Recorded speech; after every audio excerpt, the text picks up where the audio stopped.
Welcome to Improvisation 101, Part 1 in the series. Improvisation is the art of taking what you know and understand and conveying it without any preparation, no script. You're able to discuss it without having to refer to notes because you have the knowledge and understanding here. In music, you have it here and you have it here, ideally, right? The tools of improvisation in music are your knowledge of chords, a number of scales, and then other techniques like arpeggios, hammer-ons, pull-offs, double stops, bends, things of that nature. And you take that knowledge and understanding and begin to express it when a progression starts playing. After you understand what's in the progression, now you have a basis of what you can do to start playing a melody over the top of it. That is the essence of improvisation. Now, you already know how to improvise. How do I know this? Well, whatever your career is, whatever your job is, you have a knowledge and understanding of what you do. So when you talk with somebody about it, you're able to speak from that knowledge and that understanding to the topic at hand. You've got no prepared script. You're not taking, reading from note cards or anything like that. You're taking pure and simple information that you've stored in your brain and conveying it to somebody in a way that sounds rational and it makes sense and it conveys specific information.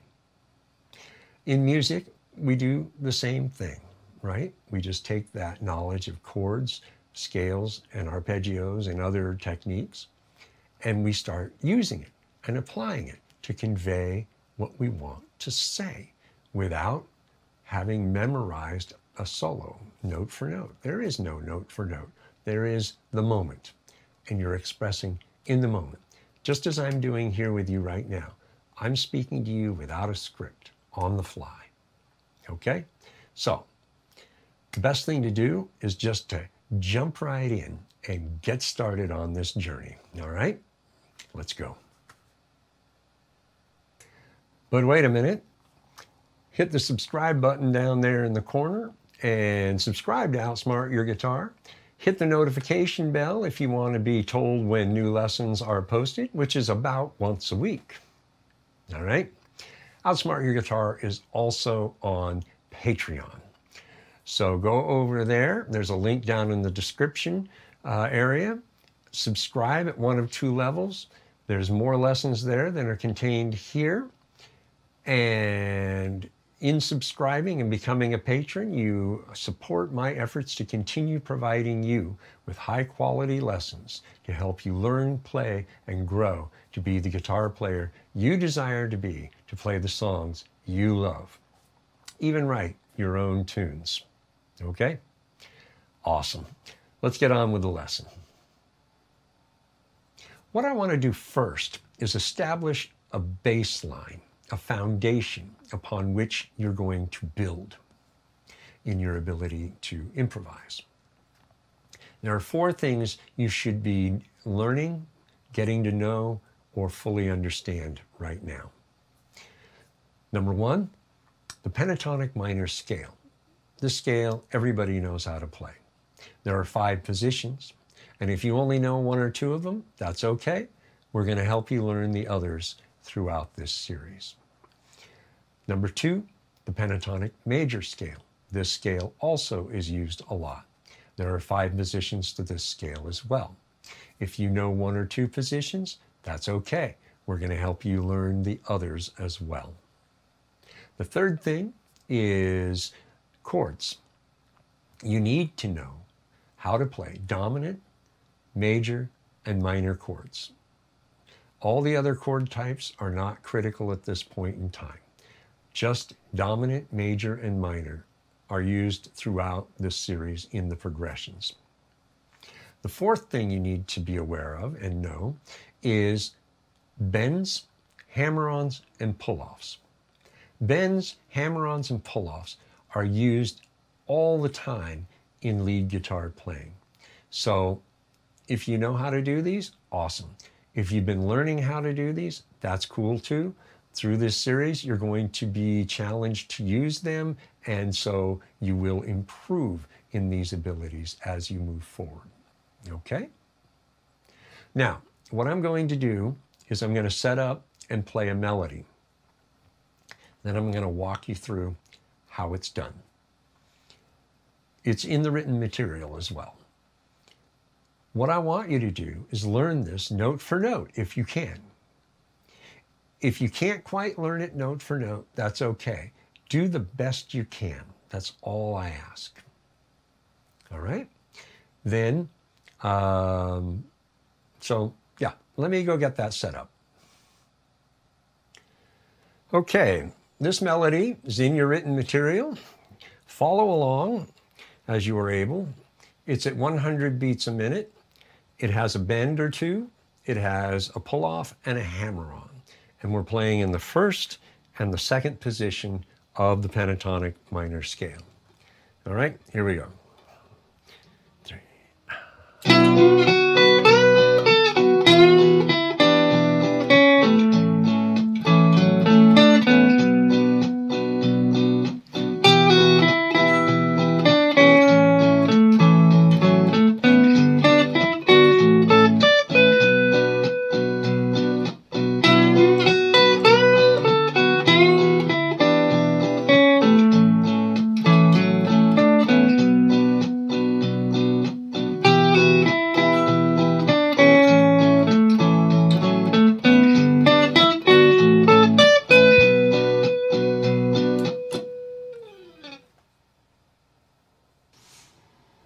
All right, what are we doing here?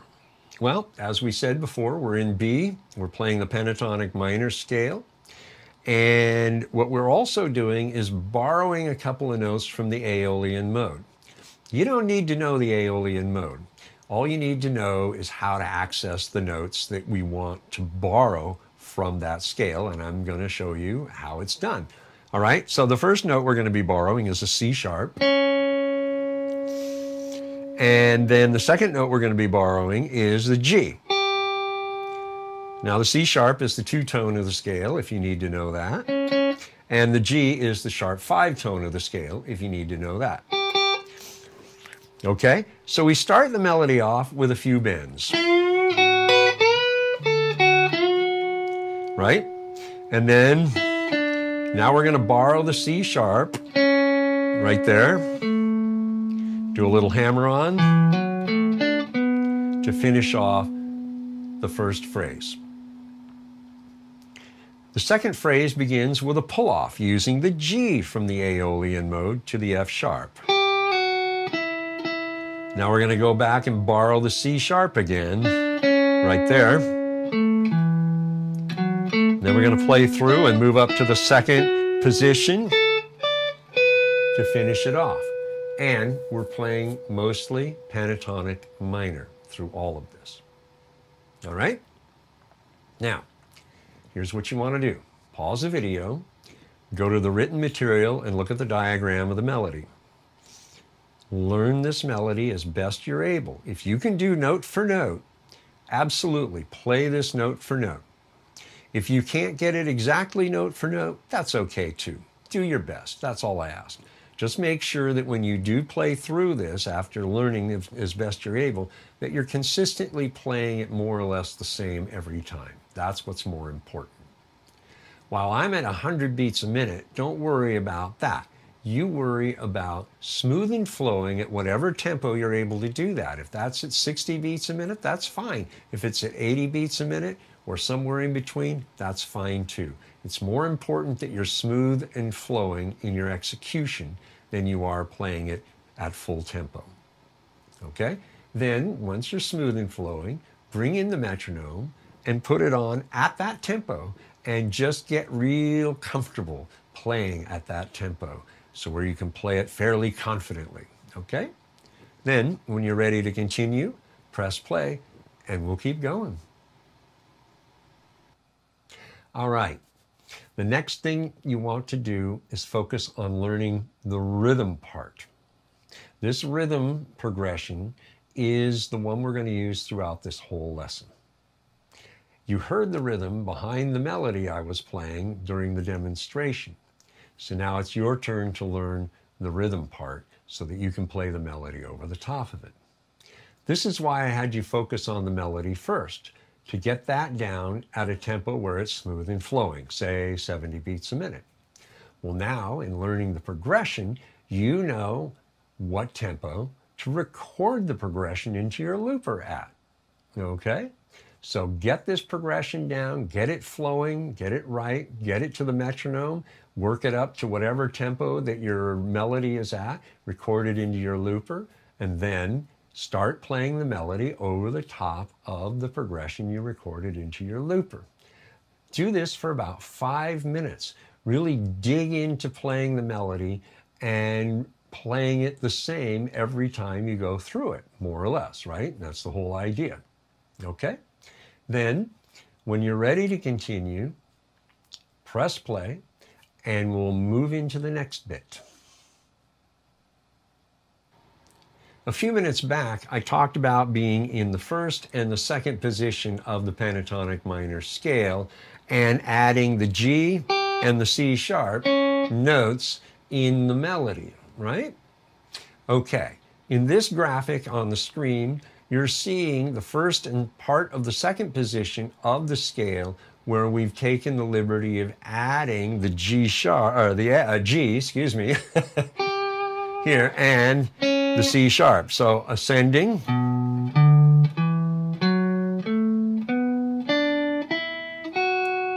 there's the G,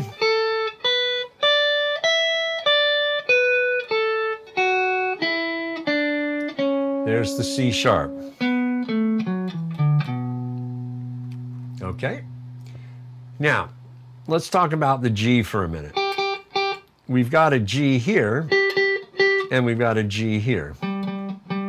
So we can add those if we want, right? So, for example,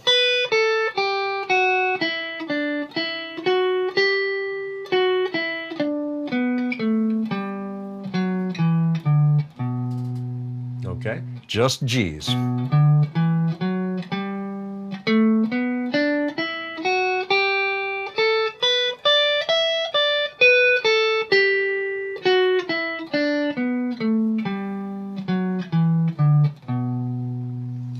So just kind of do that and dwell on the G. Then we have a C sharp. Well, we got it here, here, and there. So add those in.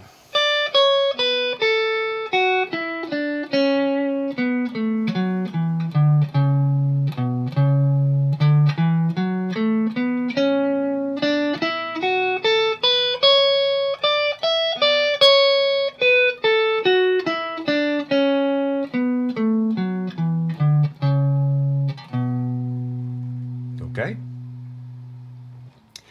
Then add both of them, right?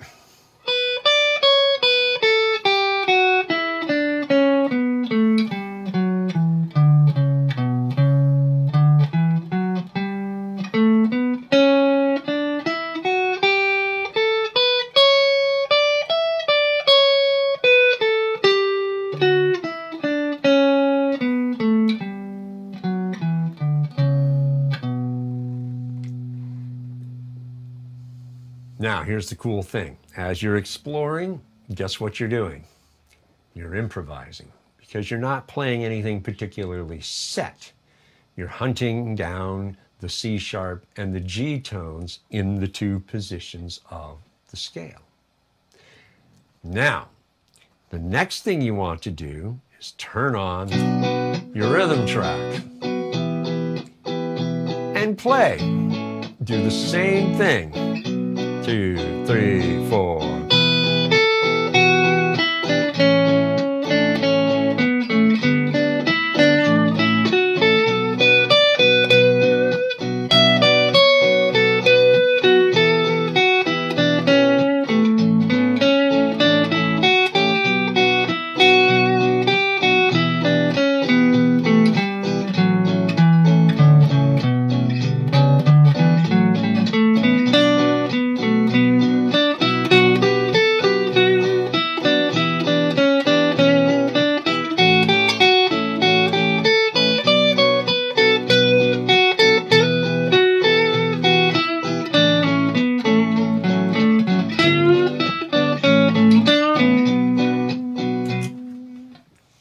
Stuff like that. Just up and down. Don't worry so much about playing a specific melody as you are just getting comfortable adding those notes in whenever and wherever. You don't have to add them in every time. You just put them in when you feel like it. Okay? And guess what you're doing? You're improvising. That's the key. So here is the first real deep step into improvising that you want to take. So pause the video and have at it. Take some time, 10, 20 minutes. Get used to this. Get comfortable with it so that it feels good and you're confident with it, right? Then, after you've done that for a little while, restart the video and we'll keep going. All right. I hope you've had some fun playing through the first and the second positions of the scale, adding the G and the C sharp notes to give you a little more expanded range in the notes that you can use. This really helps in improvisational elements. Plus, you are making stuff up. It might not have sounded great, but that's not the point here. The point is to get comfortable just playing through these things and getting more confidence. The confidence level actually increases your improvisational potential to be better and better as you get more confident. So right now, I want to have you turn to the second melody, which is basically a variation of the first melody. Structurally, it's more or less the same, but some of the internal bits are different. I played it a little busier in certain sections, but still retained the essential theme that exists in the melody.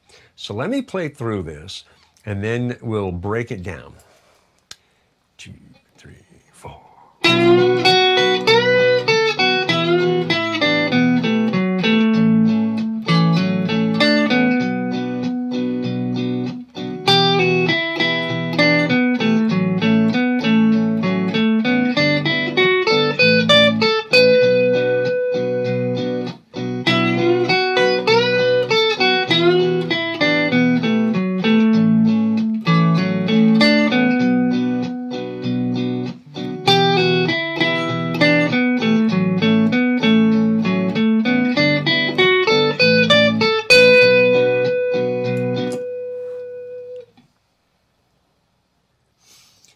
All right, let's break this down a little bit. I'll try to be brief. Now, we played the first melody.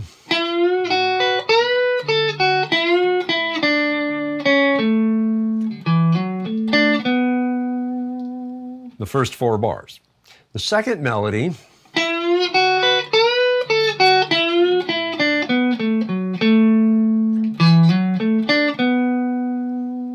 you can see only the second measure is changed. So if you have a printout of the first and second melody, put them side by side and you'll see the difference. First, the first time through, second measure alone. Second time. You can hear it's very much more busy. And that's the whole idea, that you can change things up. And that's important because that's part of the essence of improvisation. To take bits that aren't critical to the melodic signature of what you're playing and alter them. So the beginning of the solo, that's pretty important, right? This, or they essentially accomplish the same thing. And that's the idea. You're not altering it so much that it's a completely different animal. You're just changing how you say what you're saying. It's kind of an, in other words, kind of approach, right? And that's the whole heart of improvisation, is sometimes you're just changing little bits, but you do it on the fly. Now, in the second half of the melody, whoops.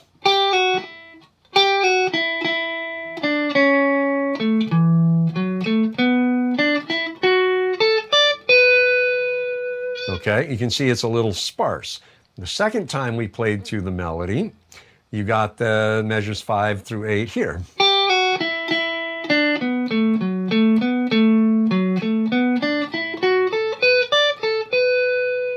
So you can hear how much more busy it is, because the essence of those measures, apart from this, that's the signature bit you want to preserve. Everything else is kind of sort of malleable. It really can be altered. Okay? So, pause the video, learn the second melody as close as you can to note for note. Again, if you can't get note for note, just try to play it as best you can, preserving the thematic idea. Okay? That's all that matters. Then, play both melodies on your looper back to back. And play the first one, then play the second one, then play the first one, then play the second one, back and forth, back and forth. Hear the difference and feel the difference under your fingers. You'll see how it works. All right? Then, after you've done this for a little while, press play and we'll keep going.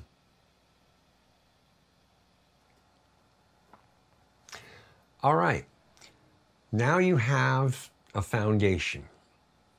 You've got the first melody and the second melody, which is really the first melody with small changes. Now I want you to refer back to your written, the scale diagram that we had showing you the first and the second position, highlighting the G and the C sharp in a couple of spots. So what I want you to do is review where all the G's and C sharps are in first and second position so you can remind yourself where they are, because that's what you're going to be using more of in just a second. Now, what I want you to do is I want you to take either the first or the second melody as your starting place, as your baseline. And what I want you to do is play the first measure as written, alter the second measure, then play the third and the fourth measure as written. Play the fifth measure as written, alter the sixth measure to whatever you want it to be. Then come back and play the seventh and eighth measure as written. Do that for a little bit. Get comfortable. Figure out what you're doing in the second and the sixth measure, because that's your improvisational moment. Then, once you're comfortable with that, I want you to now alter the third measure, just the third measure. So you're playing the second and third measures improvised and the sixth measure improvised. After you're comfortable with that, now you get to alter the seventh measure. Now you'll be doing the second and third and the sixth and seventh measures improvised. All right? And get comfortable with that and really have fun with it and dig into it. Take what you've been learning, take the scales notes that you've learned and the extra notes from the Aeolian mode, put them in play. Make them work for you. Get comfortable and confident that you know where they are and that you know when you want to hit them and make them sound good, right? That's the whole idea. And you don't need to use the C sharp and the G all the time. You can use them when it feels right. And that's the point. You don't need to use notes just because they're there. You can skip over them. Okay? All right, so pause the video, go do that. Spend 20 minutes or more. Really dig into it. Get yourself comfortable with these new notes and getting yourself playing stuff that you've never played before. Then, when you're ready to move forward, press play, and we're going to keep going. All right, if you look at your written material, you'll see we have a third melody. This time, though, we're playing up here in the fourth and third positions, moving to the first and second, back into the third, and ending in the fourth position. We're playing the same rhythm part, and this melody is to demonstrate the idea of how versatile a rhythm part can be in accepting a different kind of solo over the top of it. Okay, so let me play through this and then we'll break it down. 2, 3, or.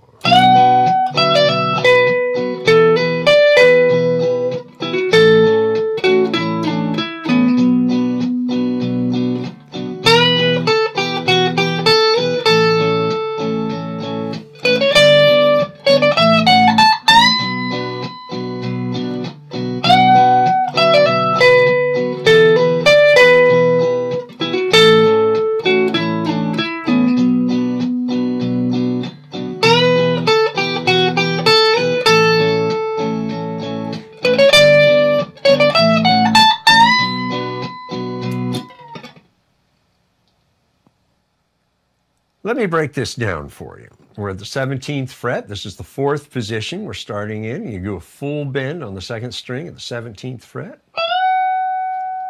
And then release it and do a pull off and a hammer on. Play that note.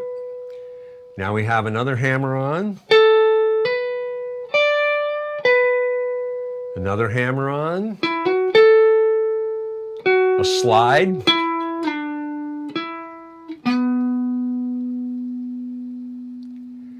That's in the 3rd position now. So now we move to the 1st position.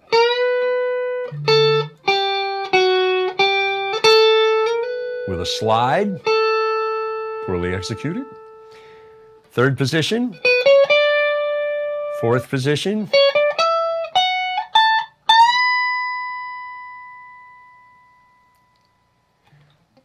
That's the essence of how it works. It's really not super hard. It's just a little involved because you're moving from 4th position to the 3rd position, jumping to the 1st, into the 2nd, jumping to the 3rd, and then up to the 4th position to to finish it off. So, pause the video, walk through this melody, learn it as best you're able. If you can do note for note, go for it. I tried to keep this reasonably easy. If you can't learn it note for note, that's okay. Just do the best you can. Remember, we're in the 4th position, a little bit of the 3rd, back to the 1st and 2nd, again, a little bit of the 3rd, back up to the 4th position. Just kind of follow the idea.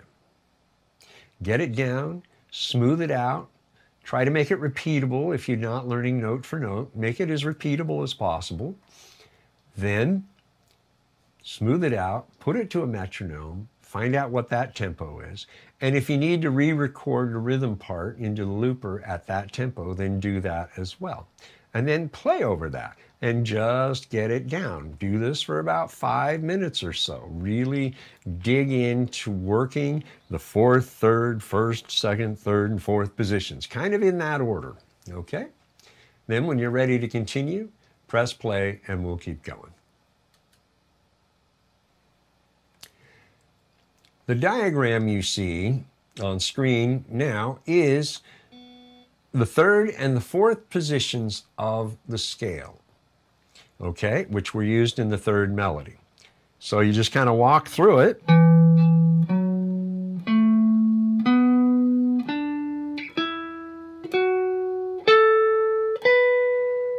We're adding the C sharp.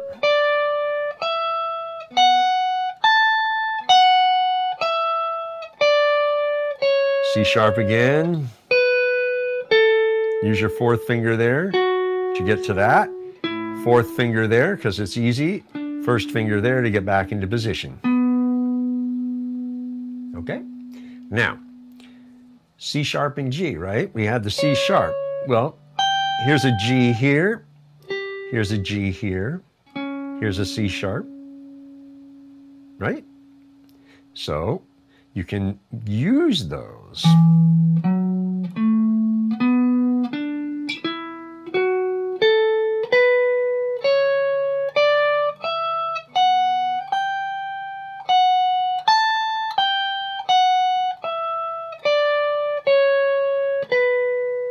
Here's another G,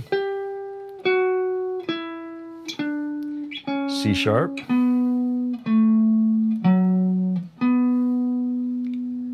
so in 3rd and 4th position, wherever C sharp and G are, find them. Then Play through this. Get comfortable moving up and back in the third and the fourth positions. Try any permutation you can. Then kick on that backing track and play along with it so that you can get even more comfortable with it.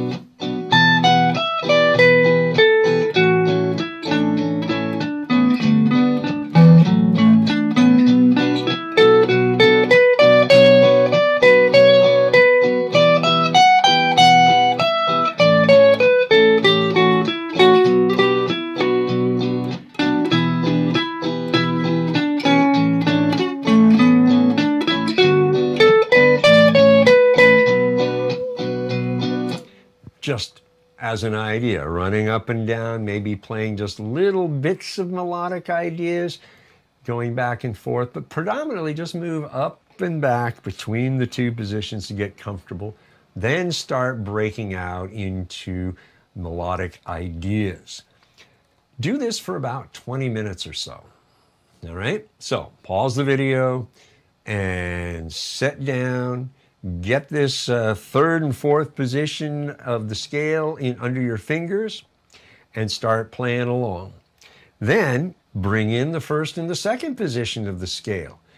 Get the diagram printed out, set it next to this diagram printed out, and you'll have them sitting there in front of you as references for you to use. And remember, you've got the C sharp and the G, so find those in the first, second, third, and fourth positions and exploit them to help you create more interesting melodic ideas.